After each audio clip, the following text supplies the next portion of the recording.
कल से हम परेशान हैं, कल सुबह 5 बजे से हम यही भटक रहे हैं कि मतलब ताकि हमें कहीं उनका निशान या उनका कोई स्तर कोई चीज़ हम जिसे हमें पता चल सके कि कहाँ पर है। लगभग रात के 1 बजे के आसपास की बात है। रात 1 बजे के आसपास 12 से 1 बजे के बाद में। और रात के समय कोई मौका आपको मिला नहीं? नहीं मिला जी, सब बच्चों को बचाने के लिए लग गए, बच्चे ऊपर जंगल की तरफ कर दिए। बस रात को जंगल में बैठे रहे, फिर सुबह आए देखा तो सब साफ हो गया।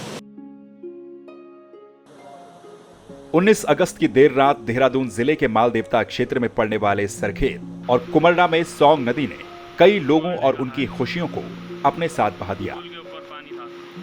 लोगों ने आपदा का वो रूप देखा जो कभी भुलाया नहीं जा पाएगा। 19 अगस्त की देर रात करीब 1 से 2 बजे के बीच आसमान से बरसी आफत ने करीब 18 लोगों को अपनों से जुदा कर दिया।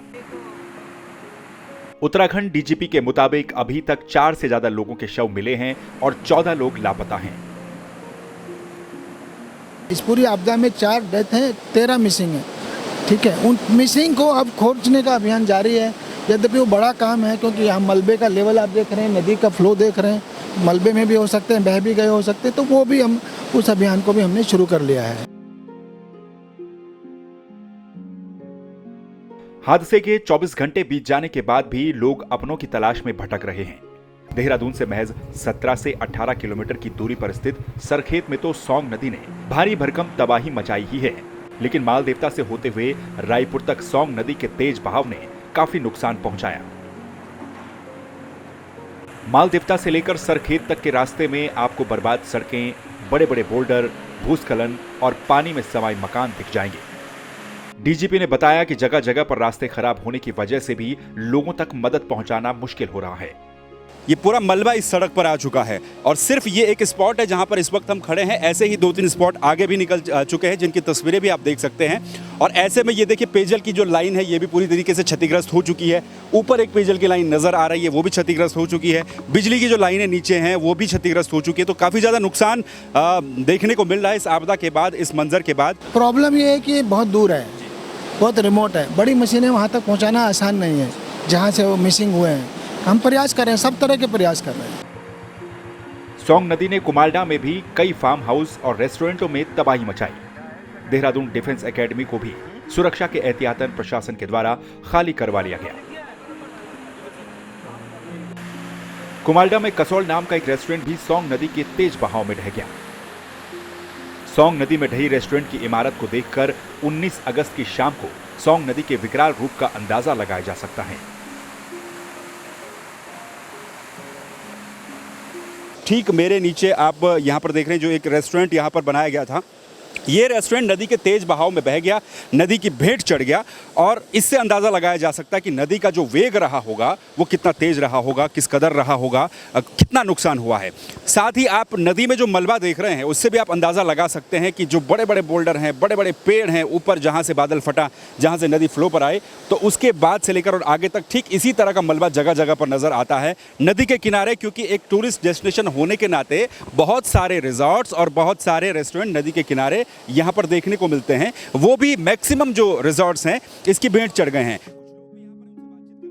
सरखेत पहुंचते ही सड़क पूरी तरह से क्षतिग्रस्त मिलती है, उससे आगे सड़क का नामो निशान तक नहीं है।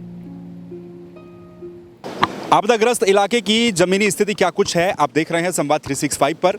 इस वक्त हम मौजूद हैं सरखेत में और यहाँ तक जो सड़क आती थी वो यहीं पर ही बस समाप्त हो गई है। इसके आगे का एक बहुत बड़ा हिस्सा जहाँ पर हम खड़े हैं और ये मलबा आप देख सकते हैं, ये पूरा नदी के तेज बहाव में ये मलबा यहाँ पर आया है। इस पार्ट से लेकर और सामने उधर की तरफ मैं आपको दिखाऊं जहां जेसीबी इस वक्त लगा हुआ है, वहां तक का जो एक बहुत बड़ा पोर्शन, एक बहुत बड़ा हिस्सा है वो इस आपदा की भेंट चढ़ गया मलबा आने से। और नदी के तेज बहाव में ये पूरा का पूरा जो हिस्सा सड़क का है ये पूरा हिस्सा यहां पर बह गया है। कनेक्टिविटी यहीं तक कट गई है। इसके आगे सिर्फ और सिर्फ आप जेसीबी को ही देख पाएंगे क्योंकि जेसीबी ने ही अपना रास्ता बना करके आगे जो मलबा हटाने का काम है वो वहां पर चल रहा है। वहां की स्थितियां भी आपको दिखाएंगे, लेकिन यहां पर ये सड़क खत्म हो जाती है और आप अंदाजा लगा सकते हैं कि कितनी बड़ी संख्या में, कितनी बड़ी मात्रा में जो मलबा है वो इस नदी में आया होगा, कितना उफान नदी में उस वक्त रहा होगा। उधर की तरफ आप अगर देख पाएंगे तो उधर की तरफ इस वक्त नदी जो बह रही है अपने उफान में, जो मलबा है वो भी साथ साथ बह रहा है। नदी के आसपास कुछ मकान भी है, इन मकानों में भी जो पास के मकान है वहाँ पर भी मलबा भरा हुआ है। यहाँ से साफ आप देख पाते हैं, देख सकते हैं किस तरीके से वहाँ पर भी मलबा भरा हुआ है। और स्थिति ये है कि बहुत बड़ी संख्या में, बहुत बड़ी मात्रा में जो पेड़ हैं वो भी इस मलबे में आए हैं, उससे भी अनुमान लगाया जा सकता है कि कितना भयावह वो नज़ारा रहा होगा जब ये स्थितियां यहाँ पर देखने को मिली हैं। ग्राउंड जीरो पर जब हम पहुंचे तो तबाही का वो मंजर दिखा जिसने झकझोर कर रख दिया। मलबे में दबे लोगों के वाहन, बच्चों के खिलौने, जूते, कपड़े, घरों के परखच्चे, थालियां और मिट्टी में लिपटे घरों के साजो सामान 19 अगस्त की उस काली रात का खौफनाक चेहरा सामने ला रही थी। इसी दौरान हमें हरि सिंह पंवार भी दिखे जो मलबे में अपनों की तलाश कर रहे थे। हरि सिंह के पास न तो रोने के लिए वक्त था न विलाप करने का। वो आपदा के बाद से बस अपनों के सुराग ढूंढने में ही लगे हैं।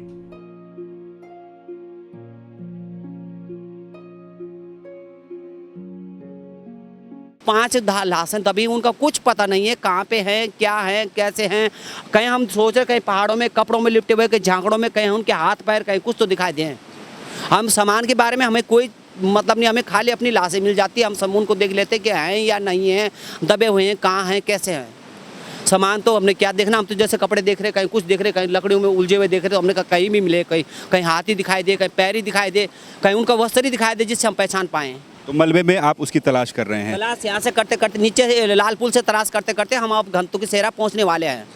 और हमारे साथ के कुछ व्यक्ति आगे भी निकल चुके हैं, कुछ वहीं पर पहुँच गए जहाँ पे मलबा है। और हमारा पूरा परिवार इधर से लेके उधर तक, हम वैसे टिहरी क्षेत्र से हैं। और ये जो आपदा आ रखी जहाँ पर हम ढूंढ रहे हैं ये देहरादून में पड़ता है इस साइड, और उस साइड वो टिहरी में पड़ता है। तो टिहरी वाला जो हमारा उधर वाला रास्ता रोड है वो अस्त व्यस्त है, कहीं रास्ता नहीं है, कुछ नहीं है। वहीं सुरेश कुमार ने बताया कि रात को 1 बजे जब आपदा आई तो वो खुद को बचाते हुए जंगलों की तरफ भागे और पूरी रात बरसात में वहीं गुजारी। सौंग नदी उनका भी मकान बहा कर ले गई, जिसमें उनके कीमती गहने और कुछ पैसे भी बह गए। उसी की तलाश में वो जुटे हैं। हमारा तो ये सरखेत में ही था जी।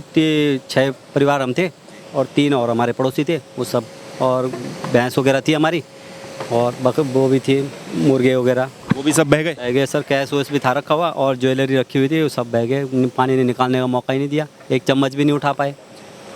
तो सारा सामान, इनका कहना है कि कैश, ज्वेलरी, गौशाला भी आपकी बह गई, मकान पूरा बह गया, नुकसान काफ़ी ज़्यादा है। अच्छा ये बताइए किस समय ये पूरा नुकसान हुआ? नदी किस समय उफान पर आई? लगभग रात के 1 बजे के आसपास की बात है। 1 बजे के आसपास, 12 से 1 बजे के बाद में। और रात के समय कोई मौका आपको मिला नहीं? नहीं मिला जी। सब बच्चों को बचाने के लिए लग गए, बच्चे ऊपर जंगल की तरफ कर दिए। बस रात को जंगल में बैठे रहे, फिर सुबह आए, देखा तो सब साफ हो गया। बाकी बस हम भी अपना सामान ढूंढ रहे हैं, कुछ मिल जाए। कैश वैस था हमारा, मिल नहीं रहा है। सरखेत से आगे सड़क पूरी तरह क्षतिग्रस्त है। जेसीबी के जरिए सड़क बनाई जा रही है। एसडीआरएफ और एनडीआरएफ की टीमें भी मौके पर राहत और बचाव के कार्य में जुटी हुई हैं। आपदा इतनी बड़ी है कि 15 से 20 दिन केवल सड़क मार्ग को बनाने में ही लग जाएंगे। सरखेत के करीब 7 परिवारों के लिए फिलहाल माल देवता के शिव जूनियर हाई स्कूल में ठहरने के लिए जगह दी गई है। लोग टूटे हुए हैं, रो रहे हैं, सरकार से मदद की गुहार लगा रहे हैं और सौंग नदी के विकराल रूप से अभी तक सहमे हुए हैं। उत्तराखंड में पहाड़ों के 2 पहलू देखने को मिलते हैं। एक तरफ आप झरने देखते हैं, जैसा कि मेरे पीछे आपको दिख रहा होगा। पहाड़ सुंदर सुंदर, बेहद खूबसूरत, जहां पर लोग आना चाहते हैं, फ़ोटो खिंचवाना चाहते हैं, समय बिताना चाहते हैं, छुट्टियां बिताना चाहते हैं।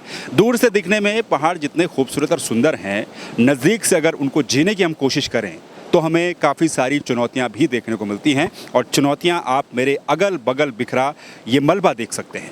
ये वो चुनौती है जो पहाड़ में रहने वाले हर बाशिंदे को झेलनी पड़ती है। बरसात का मौसम आता है, तेज़ बारिश होती है, बादल फटने जैसी घटनाएं होती हैं, और ये जो नदियाँ जो खूबसूरत लगती हैं, जिनके किनारे हम बैठना चाहते हैं, वही जब अपना रौद्र रूप दिखाती है तो उसके बाद का मंजर क्या होता है, आपने संवाद 365 की इस वीडियो में देख लिया। तमाम लोगों ने अपने अनुभव आपको बताए। इस मंजर में, इस मलबे में उन लोगों के अपने दबे हुए हैं, उनका वो घर का साजो सामान दबा हुआ है, जिसको जुटाने में उन्होंने काफ़ी जी तोड़ मेहनत की होगी, लंबा समय बिताया होगा, अपने जीवन की पूंजी मिला करके घर बनाया होगा। लेकिन जब नदी अपना विकराल रूप धारण करती है, जब आपदा आती है, तो वो सब कुछ तबाह हो जाता है। यही देखने को मिला है सारा खेत और आसपास के इलाके में। माल देवता के ऊपर जहां भी जाओ, बारिश के बाद इसी तरीके से तबाही का मंजर सामने आता है। अब ऐसे में लोगों को बस एक ही उम्मीद है, किसी भी तरह से उनके अपने जो इस मलबे में दबे हुए हैं वो उन्हें मिल जाएं। उसके लिए वो सरकार से डिमांड्स भी कर रहे हैं कि एक बड़े पैमाने पर रेस्क्यू अभियान यहाँ पर चलाया जाए। इस मलबे को हटाया जाए ताकि उनके अपने उन्हें अंतिम दर्शन दे सकें। कैमरे के पीछे हैं विके शाह, मैं दिग्विजय सिंह चौहान, संवाद 365 देहरादून।